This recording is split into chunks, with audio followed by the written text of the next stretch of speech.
एक जंगल में एक लोमड़ी रहती थी। एक दिन वह भूखी प्यासी भोजन की तलाश में जंगल में भटक रही थी। भटकते भटकते सुबह से शाम हो गई, लेकिन वह शिकार प्राप्त न कर सकी। शाम होते होते वह जंगल के समीप स्थित एक गांव में पहुंच गई। वहां उसे एक खेत दिखाई पड़ा। भूख से बेहाल लोमड़ी खेत में घुस गई। वहां एक ऊंचे पेड़ पर अंगूर की बेल लिपटी हुई थी, जिसमें रसीले अंगूर के गुच्छे लगे हुए थे। अंगूर देखते ही लोमड़ी के मुंह से लार टपकने लगी। वह उन रस भरे अंगूरों को खाकर तृप्त हो जाना चाहती थी।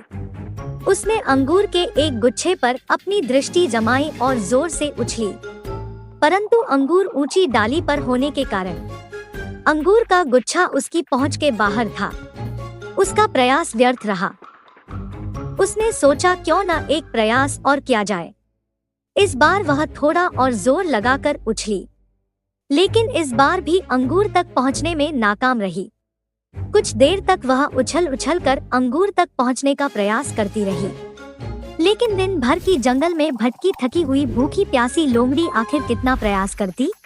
वह थककर पेड़ के नीचे बैठ गई और ललचाई नजरों से अंगूर को देखने लगी। वह समझ गई कि अंगूर तक पहुंचना उसने बस के बाहर है, इसलिए कुछ देर अंगूरों को ताकने के बाद वह उठी और वहां से जाने लगी। वह अंगूर खाने का विचार त्याग चुकी थी। पास ही एक पेड़ पर बैठा बंदर उसे बहुत देर से देख रहा था।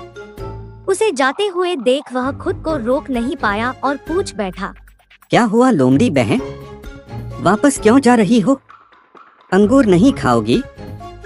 लोमड़ी रुकी और बंदर को देखकर फीकी मुस्कान के साथ बोली, नहीं बंदर भाई, मैं ऐसे अंगूर नहीं खाती, ये तो खट्टे हैं। कह के लोमड़ी वहां से चली गई। इस कहानी से सीख, जब हम किसी चीज को प्राप्त नहीं कर पाते तो अपनी कमजोरियां को छुपाने या अपने प्रयासों की कमी को नजरअंदाज करने अक्सर उस चीज में ही कमियां निकालने लग जाते हैं, जबकि आवश्यकता है अपनी कमजोरियों को पहचान कर उसे दूर करने की, सूझबूझ से काम लेने की और सफल होने तक अनवरत प्रयत्न करते रहने की। दूसरों पर दोष मढ़ने से जीवन में कुछ हासिल नहीं होता। हासिल होता है कड़े परिश्रम और प्रयासों से।